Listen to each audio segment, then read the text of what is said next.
Good morning. I'm Kalili Bien, and I will be the moderator for today's media availability. Spanish interpretation of this media availability is on ATXN 3. To start, Austin Public Health Director Stephanie Hayden will first say a few words, followed by Dr. Mark Escott, Interim Austin Travis County Health Authority, then Austin Public Health's Chief Epidemiologist Janet Pichette, and then we'll open up to the pool reporter who will ask questions from the media. Stephanie, good morning, and it's over to you. Good morning. I first would like to talk about reopening plans. We know that we have seen some successes, but it's still not time for us to let our guards down. I was told by a physician that we should move slow in order to move fast. And so we want to stay the path that we are on. We don't want to make any changes, because if we make hasty changes, then it could send us back to where we are overloaded with positivity of COVID cases in our community. So please just stay the course and continue to do the things that you have done. I applaud you for your efforts. I want to talk about reopening plans because it's going to be essential that all businesses, school districts, colleges, university, any business that has not been open, take a look at your business plan and put a strong plan in place. You are able to reach out to us as well when you have that plan established, and we would love to provide some technical assistance. We know that we have to put these plans in place for us to safely open and to continue to move toward a place of reopening. I'd like to also encourage those that may have a mental illness, that may have family members that have mental illnesses or close friends. Please be encouraged today. Please do everything that you can do to maintain your mental health. It is very important for us that our community stay strong physically, but mentally as well. Do the best that you can do. Check on those that you know. Make those phone calls, send those text messages. Use that technology and do the best you can do. A nice letter came through my mail the other day. Most people don't use the mail, most people send an email, etc. But I received a very nice card in the mail, and it really brightened my day. So those small gestures like that, where we can check on others and just make sure that they are okay. Thank you for your time today. I will pass over to Dr. Escott. Good morning. I just want to address briefly where we are in terms of staging. Many of you saw yesterday that we dropped below 40, which places us in the yellow zone, or the stage 3 zone. But we've made the decision to stay in stage 4, and let me explain a little bit why.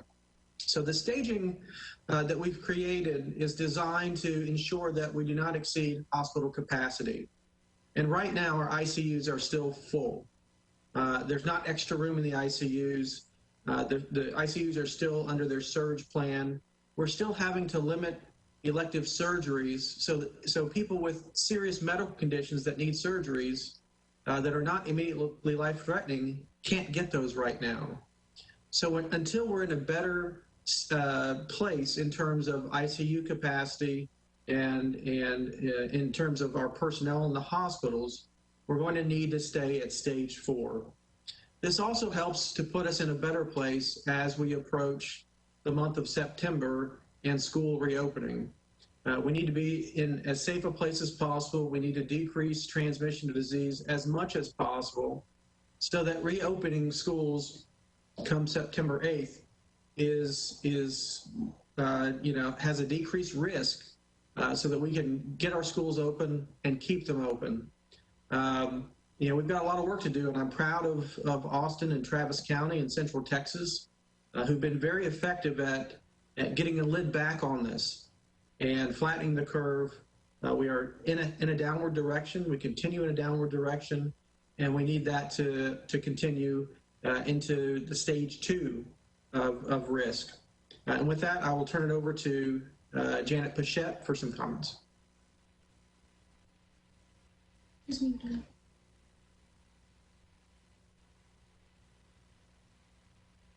Hey, Janet, make sure you unmute yourself. Good morning, everyone. I just wanted to say, while we're here to talk about coronavirus, I wanted to remind the community that we've had our first human probable case of West Nile virus. So while we want to make sure we're staying the course for coronavirus, we also need to make sure that we are diligent in doing those things to protect our family and our loved ones around our homes related to West Nile virus. We've had 5 positive mosquito pools in the Austin-Travis County area and 1 human probable case, which causes us concern. We haven't had a case. We did not have a case last year. So I just wanted to provide some simple reminders that we at Austin Public Health have, and that's to make sure you dump standing water, dump and drain any kind of standing water around your home. Make sure that the mosquitoes bite at dusk to dawn. Make sure that you're using DEET-related products to keep mosquitoes at bay, and to also wear clothing that will protect you from mosquito bites. So again, we are not only investigating coronavirus, but a large number of other conditions that are being reported, West Nile virus, cyclospora, and some other things, because it's that time of year for us to investigate those types of things. We start seeing more of those cases, but just stay safe out there. Thank you. Now to our pool reporter, Tom Miller with KXAN. All right, the first question is from us here at Kings and the Green Belts. So we are continuing To fall across Central Texas, when could we see the city of Austin start to reopen amenities like pools, golf courses, playgrounds, and the Green Belts? So we are continuing to meet regularly with Parks and Recreation regarding these various entities within the city of Austin and across Travis County. Again, we're not quite at a place where we want to take risk, particularly because the ICUs are still full and we have a long way to go in order to get our school children back in the classroom. As the situation improves, we'll continue to look at those various amenities, and it's likely that we will start with the lowest risk amenities, look at reopening those, and then continue on from there. Okay, this next question is from CBS Austin. What do you think of UT's recent statement that they're going to limit stadium capacity out at DKR Memorial from 50% now down to 25%? So I'm glad that they have moved from the 50,000, but again, when we look at the current rate of transmission in Travis County, if they plan to open to 25,000 on September 5th, and we've got that similar rate of transmission, we can expect more than 100 of those individuals to be COVID positive. And then, of course, from there it multiplies to hundreds of people and then thousands of people. We're not in a situation where we should be taking that kind of risk. And I don't anticipate that anytime this fall we'll be in a position to take that kind of risk unless there's dramatic changes in the transmission of disease, in vaccine, in the ability to test people in a timely fashion prior to entry to events like that. Quite frankly, I'm concerned that we don't have solid plans in place to ensure that we can field 2 teams every Saturday. When we look at the disease transmission at UT football over the summer, about a third of those athletes have tested positive for COVID-19. And that's in a short period of time.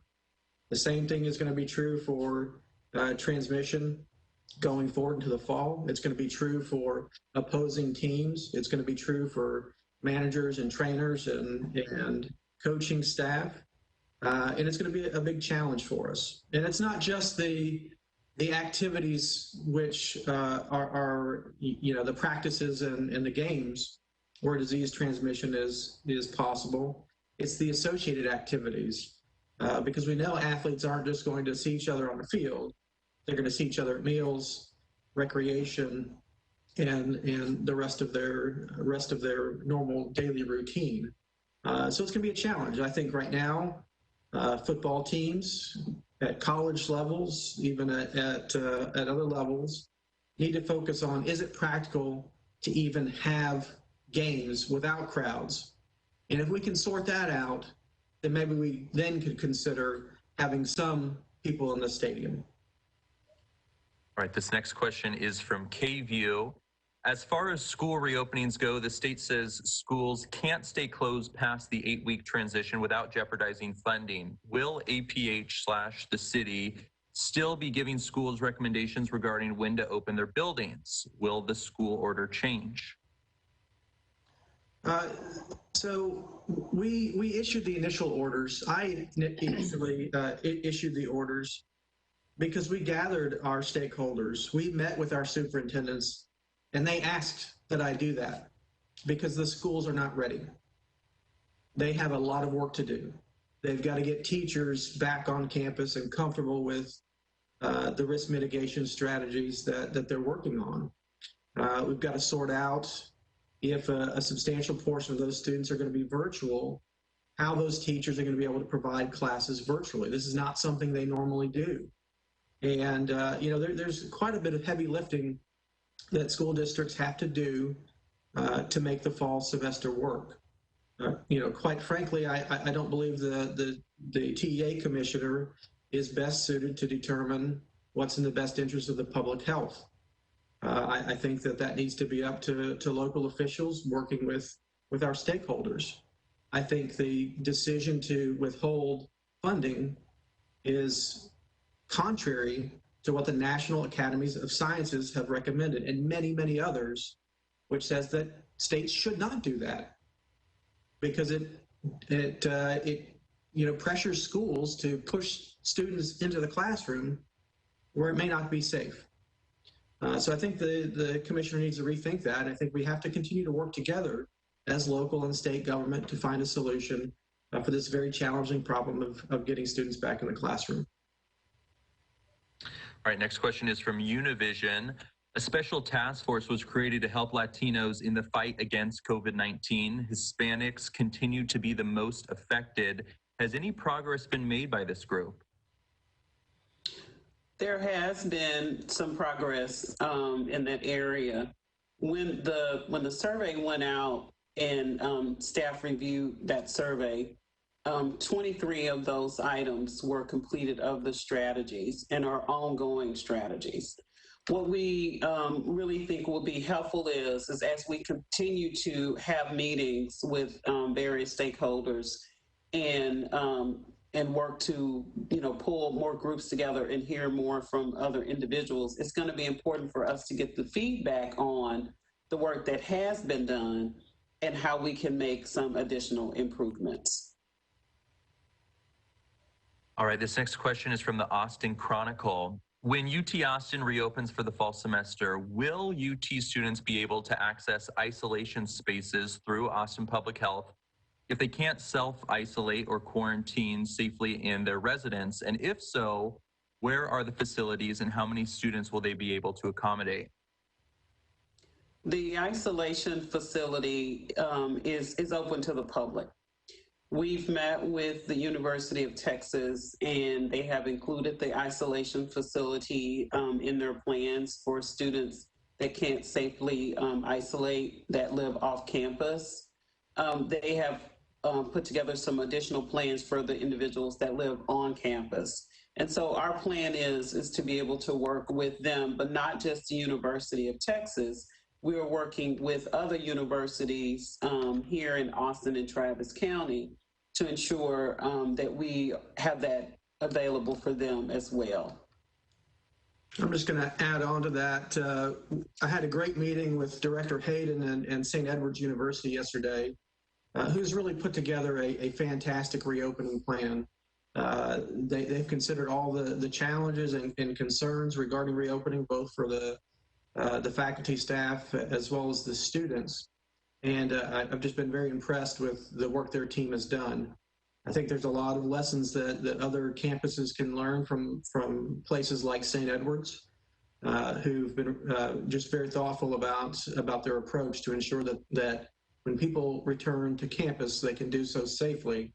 And for those that aren't able to do that or unwilling to do that, they can learn virtually. All right, this next question is from the Statesman. Why do you think Austin-Travis County has seen more success in getting coronavirus cases and hospitalizations down over the last 2 weeks compared to other Texas cities? Have we implemented any unique strategies or methods? I think the primary reason for success is the people of Austin and Travis County. I think they respond to the data and the science, which says that we were in a bad place and that we needed community action to make a change. I think they put on their masks. I think they social distance. I think they paid close attention to their personal hygiene. I think they stayed home when they didn't have to go out. Again, there's not a magic trick that's going to work for COVID-19. It takes the will of the people to control the disease. And we're going to oscillate throughout, the next year until we get a vaccine in place. And I'm just incredibly impressed with the people of Austin and Travis County and their willingness to engage in those protective actions. We're going to have to ask you to do it again. This is going to be a reoccurring theme because this threat is not going away until we have a vaccine which is widely available. So I am grateful for the public. I'm grateful for the media for sharing these important messages. We're doing it. We need to continue to do it, and we'll have to do it again. I agree with Dr. Escott. We really must applaud the citizens of Austin and Travis County and just thank them for their efforts. Even if the effort they felt like was a small effort, so whether great or small, all of the things that we've done and the things that we can also teach others to do. It is going to be so important about the behavior that we have and not taking those risks and ensure that we and our family members and our friends that we have influence over, that we're able to talk with them even more as we move forward. The other thing that, I applaud our citizens, but I also like to really, really applaud our elected officials and, our staff within Austin Public Health. Our staff have just worked tirelessly, 7 days a week and have really, really just really towed the line for so long. And so just applauding the Austin Public Health staff. And lastly, we have collaborations across the city where we have developed new relationships and partnerships, whether it's with individuals in the community, nonprofits, or whether it is at our hospital systems. And so those collaborations and us working together and having that communication daily has been very beneficial to us. Those are relationships that, across the state of Texas, they don't have those similar type relationships. And so I feel like as a Austin and Travis County, we have all come together to really just take the action that we all needed to take. And so I just applaud everyone. And I would just like to add that while everybody's done a remarkable job, I think the public needs to continue to stay the course, and we need to continue to have our numbers drop lower as we prepare for any potential second wave that might occur when school starts. All right, this next question is from Fox Austin. You said we are not rolling back to stage 3 because the ICU is full. What indicators are you looking for to be able to safely roll back, and are we close to that?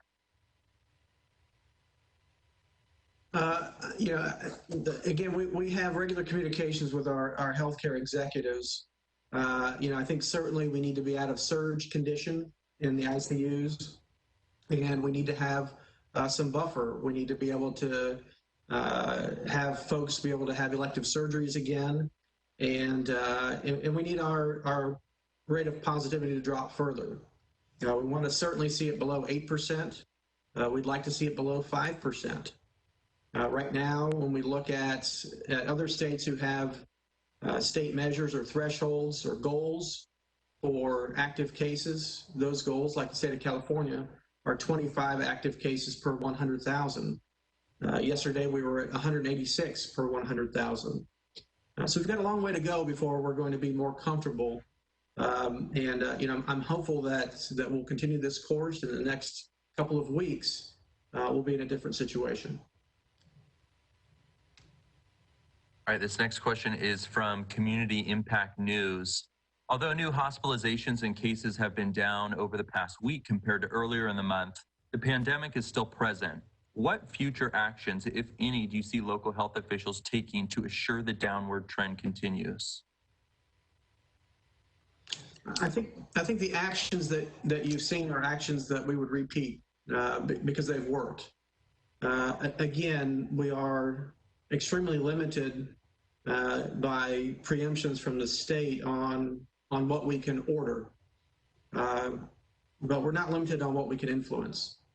And again, it really takes those collaborative efforts, as Director Hayden mentioned. It takes the will of the community, the will of the people, to act in a protective way. I think early on in this pandemic, a lot of faith was placed in contact tracing as the solution. And this team has been saying for a couple of months now, at least, that it's not the solution for this. We can't contact trace this away. Certainly not when we're getting 500 or 700 cases a day. But even then, even when cases are lower, it's challenging because we have a substantial percentage of cases which are asymptomatic. We have a substantial percentage of cases which are mildly symptomatic. This is not like Ebola or other diseases where there's a distinct clinical course and a severe outcome. And because of that, we also have challenges with people wanting to engage in that contact tracing, because it means they can't go to work. It means they are restricted. So I think success is going to depend on the people, depend on that collaboration, and depend on the community willingness to engage in those protective actions. This next question is from KOOP Radio. This pandemic has proven that preempting problems arising in response to community transmission saves lives. What is APH's plan to quickly and completely distribute an inevitable vaccine to the communities most affected by community spread? So currently, we do have a vaccine distribution plan that we developed during the 2009 H1N1 flu season, and the response to that when we had a large number of vaccine to distribute.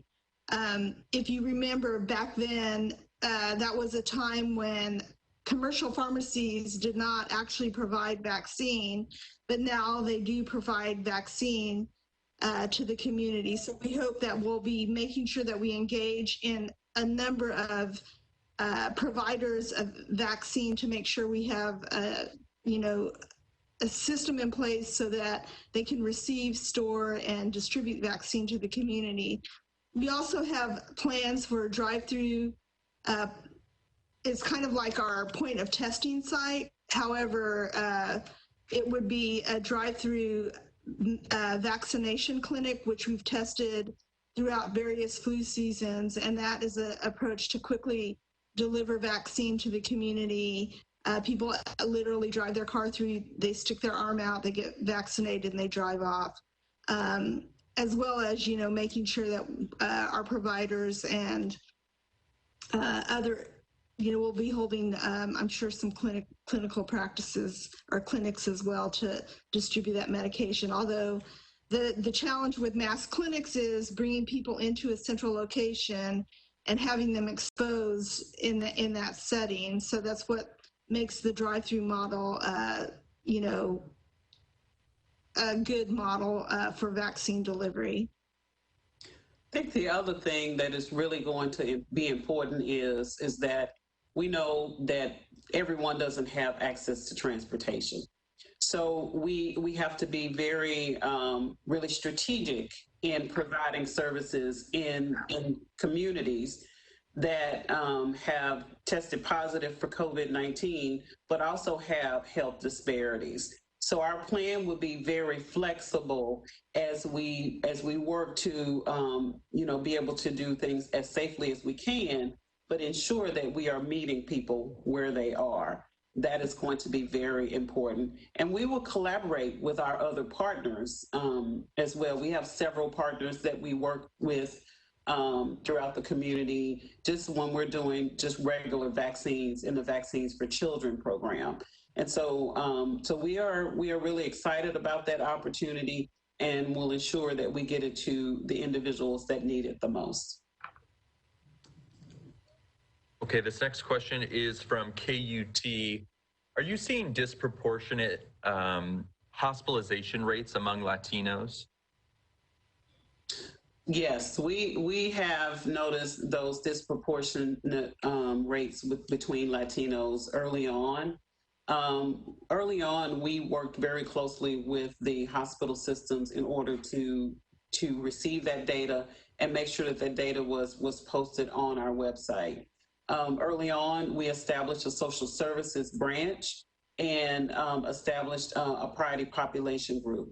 That priority population group has worked across the city with community partners to ensure that most of those responses and strategies that are in that Latinx plan were developed early on, and staff have been able to provide those services early on.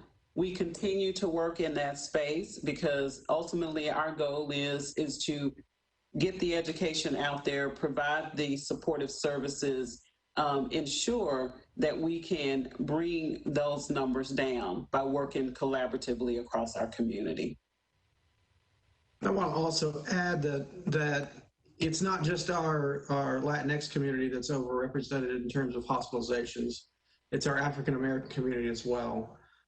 Between the two, it's more than 60% of the hospitalizations, and they only represent about 40 to 50% of our population in Travis County.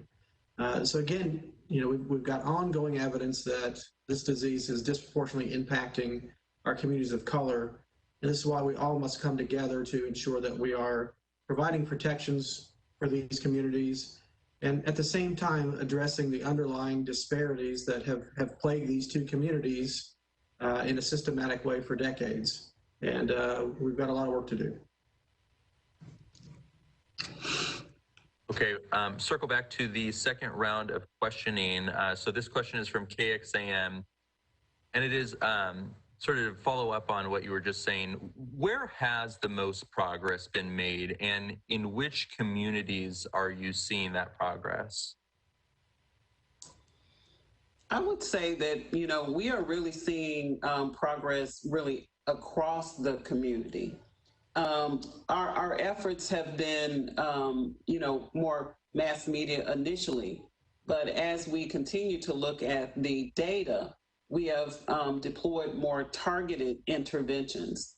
And so we are really going to emphasize the importance of getting those tests. We have been able to work with the Texas Department of Emergency Management. We've stood up a testing site in Pflugerville that's open 5 days a week. We will have a testing site at Dow Valley, which will be able to provide those tests 5 days a week.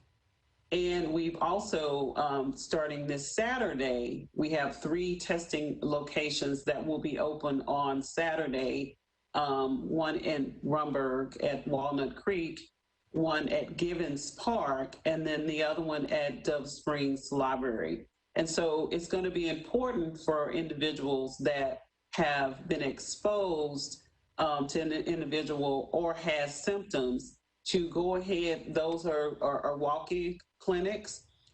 They will, assist you once you get there. If you want to go online and schedule it that way, you can, or you can call our nursing hotline. But we really want to still emphasize that we do want individuals to go into these testing sites and to receive their testing. All right. I believe you already addressed this next question from CBS Austin. So I'm going to ask the next question from Univision, which is, when deciding whether or not to send children back to school, many Hispanic parents who lack the economic funds to keep their kids at home will have to make the tough decision to send them to school. What options will city officials be offering parents who can afford to stay home with their kids because they are the sole providers? We have we work very closely with nonprofit agencies at the city and the county. And the city and the county both offer assistance through our neighborhood centers and community centers. And we really want individuals to reach out to those facilities and schedule an appointment and meet with the social worker. That social worker can assist them and develop an individual plan to determine where they can plug them into any type of assistance that they need. But it will be an individual decision, and we cannot make that decision for families. But we know that we will have and will continue to have these social services available to assist them. Okay. We're going to go ahead and ask that question from CBS Austin, which is, now that hospital admissions are under 40 on a 7-day rolling average, what other criteria needs to be met to drop Austin to stage 3 of the risk-based guidelines?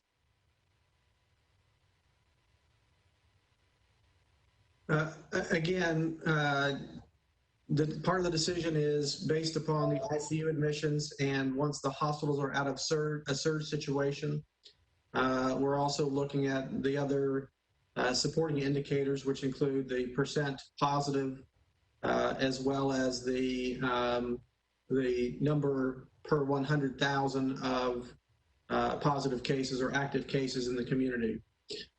Again, we expect that if we continue to see a decline as we have over the next couple of weeks, that we'll make the decision to go to stage 3. But ultimately, we still have to decide what our priorities are. And if our priority is, as a community, to get children back to school in a safe way, to get teachers back in classrooms in a safe way, and we've got a lot of ground to cover. And that means we need to be more protective and take less risks so that we can get to that better position.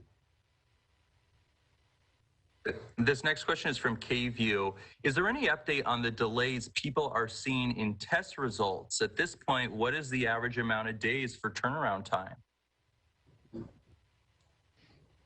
So we have seen improvement in the turnaround times for tests. There's still variability, though, based upon which lab that test is sent to. Ours are around 3 days for the ones that are sent through Austin Public Health. There are some that are going to national lab chains that are still taking 7 to 10 days for a return. Again, as we've seen cases start to decline in Texas and locally, we've seen them start to increase in other parts of the country. And that means that more demand is coming from other locations. And this is why we've partnered with a number of labs to ensure that we have labs here in Texas that are going to be less subject to national surge to provide those results. Ultimately, we need to be able to get results within about 24 hours from the time the test is done if we want to be really proactive in managing this disease. Obviously, when we have test results that are coming back even 3 or 4 days later, the efficacy of the case investigation and contact tracing declines. And this is why we're looking at other testing strategies, including antigen testing, which may be good enough to provide us results in a more timely fashion, about 15 minutes. So we may have the potential to test people and give them a result before they leave, which would be the ultimate solution to help address the situation and decrease the risk of transmission. Okay, this next question. Go ahead. So I was just going to add that, you know, we have, as we've said, we've noticed a decline in the number of cases related to PCR testing. And so last week when I said we were trying to be cautiously optimistic, we were also looking at whether or not we see an increase in the rapid antigen testing that's occurring throughout the community. And so we'll be continuing to monitor that to make sure that we're having a decrease on all fronts.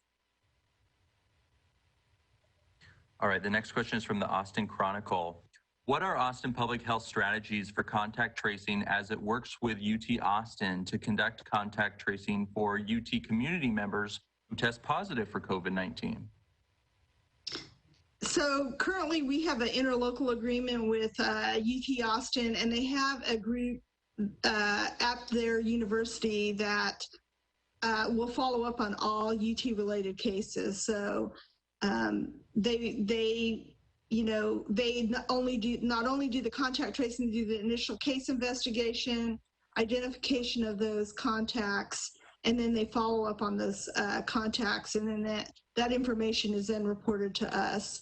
If there are facilities or congregate settings that are identified, that information is reported to our epidemiology team. We have several different cluster teams that are working on either long-term care facilities, school clusters, or other other types of clusters that are in the community related to congregate settings, workplaces, and things like that. So we work very closely with UT regarding contact tracing, especially within their population. As one example is the UT Cabo study. We worked with them on that, you know, working with the case investigation of providing them information for, and they actually did the case investigation and follow up on those cases. The other thing I will add is as we have been working with UT Dale Medical School, they have put together a plan where their epidemiologist has been attending all of our meetings with our epidemiologists.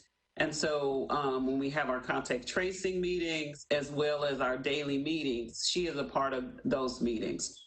And so she is able to ensure that the information that they are providing and receiving through the University of Texas is submitted into our Salesforce system. And so that continuity and that working relationship that we established months ago has really been very beneficial. So as they shift and they're going to focus solely on the University of Texas, all of those lessons learned that all of us have gone through the last several months have been very helpful, and it will be beneficial as they move forward to provide those services for the University of Texas. Okay, and from Fox Austin, do you plan on advising reopening recommendations for closed bars?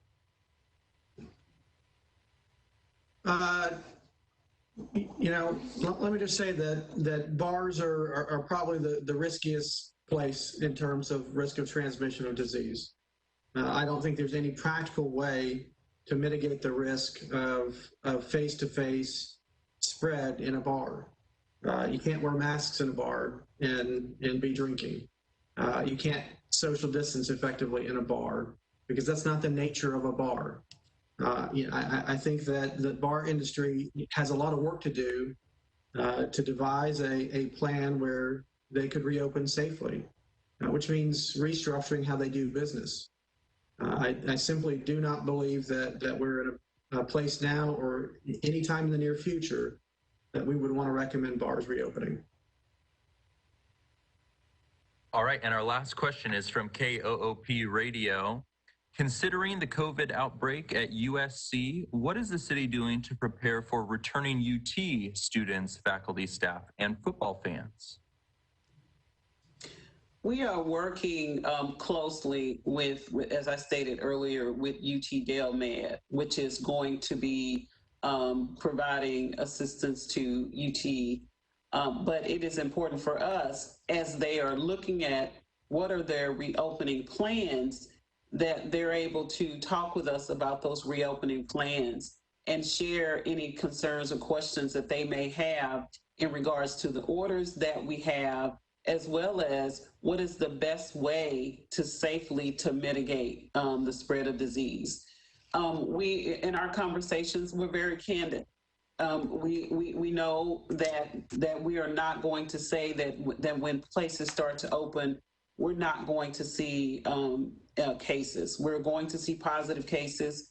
That is the reality. But we want to make sure that they can safely mitigate the disease, that they can safely look at what is causing the disease and be able to get those individuals into testing, get them to isolate and quarantine so they don't further spread COVID-19. So it's just important for the colleges, the universities, the schools, as everyone is looking at their reopening plans, that they put those plans together, but reach out to us because we are willing to help them in any way we can. And let me just mention about the football fans question. Again, I love college football. I watch it every weekend. It's part of what I do in the fall. But we've got to remember that people don't just teleport into their seat at the stadium. They tailgate beforehand. They gather. They queue in order to get in the stadium, which means they gather. They go to their concession stands. They buy food. They buy drinks. They're going to be consuming those food and drinks when they're sitting, which means they're not going to be wearing masks. They're going to be yelling at the game, which means they're going to be projecting their voice and increasing the risk of spread. Yes, there are football stadiums which are outdoors, which may help mitigate that risk. But again, similar to bars, there would need to be a lot of engineering controls built to ensure that we can do that safely. And I think if we want to focus on having a football season at all, the universities need to focus on ensuring that they can field 2 teams each weekend. And if we can do that successfully, then consider how can we get fans back in the stadium. Thank you so much. That wraps up our questions from the media. Before we wrap up, though, would you all like to give any closing remarks? I would say we need to stay the course. We need to stay on this path that we on. Don't celebrate, and as Dr. Escott said a few weeks ago, don't go out dancing, and if you dance in your house. There's great videos, great music you can turn on, you can dance at home. But I will say that the things that have got us here has been the call to action, that you all stood up and you said, yes, sign me up. I am going to be that person that's going to make a difference with COVID-19. And we need you to continue to make a difference, continue to be an influence to others as we continue to stay on this path. It has been really great for us. We made the decision to close some park amenities. We know that has helped us as well. And we've got to stay the course. We've got to think about, this is our priority. Our priority is to get to level 3, level 2. We want to be able to get our level as low as we can on our risk-based scale. The other thing I'd like to say is just emphasizing those reopening plans are going to be essential. They're going to be essential to when we start slow in order to move fast. The last thing I'd like to emphasize is about the testing. We do have our testing available. So if you are having symptoms, please go online to our platform, call our nurse line, and schedule an appointment. We have all of our sites that are going to be open on tomorrow. So please make your way and get your test done. If you are having symptoms, please stay home. And as you're waiting for your test results, please stay home. Thank you very much. And I'll jump in next and say, as Director Hayden said, we've done a great job, but we've got more work to do. I think we have to talk about our priorities. If our priorities are getting children back into the classroom, making it a safe situation for students and teachers, we've got to get better than we are right now. If we value and want to prioritize having businesses open to a further extent, we've got to continue to do better. And then we have to weigh as a community, when are we willing to take other risks? We talk about college football.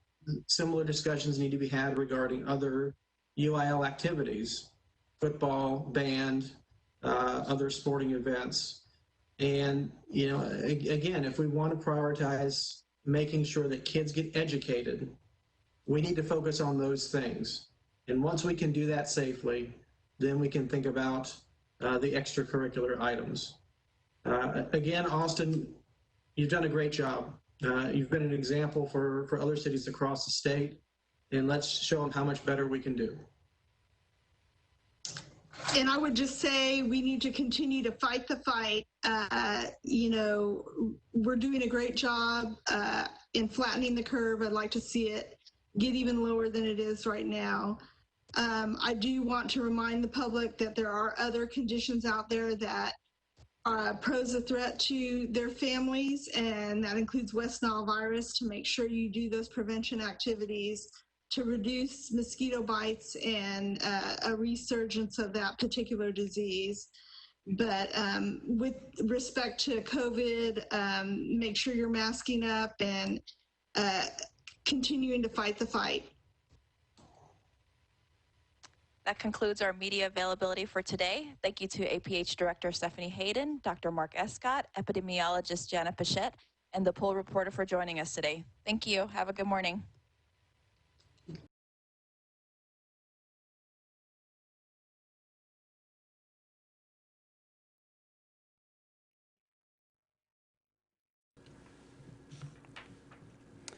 Good morning, everyone. Will Dupree here in the KXAN live studio. We do appreciate you all watching our stream as we've carried these comments from Austin Public Health officials. That was Interim Health Authority Dr. Mark Escott, Austin Public Health Director Stephanie Hayden, and Austin Travis County's Chief Epidemiologist Janet Pichette. What they were saying is that Austin is seeing some progress in terms of the outbreak conditions here in our area. So we have seen a reduction in hospital admissions, new ones at least. However, ICUs remain full here in our area. That's why they are still telling everyone to keep up those protective behaviors, like wearing a mask, like washing your hands multiple times a day for at least 20 seconds with soap and water. Also maintaining that distance of 6 feet at least with people that you don't live with, and limiting trips outside your house.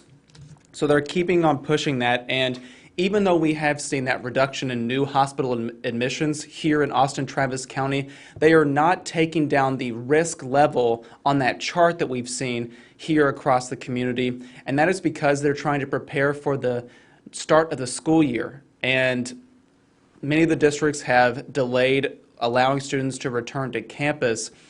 And it's really to see what the conditions do in the next few weeks leading up to that and past it to figure out if students can go back to school in their actual buildings.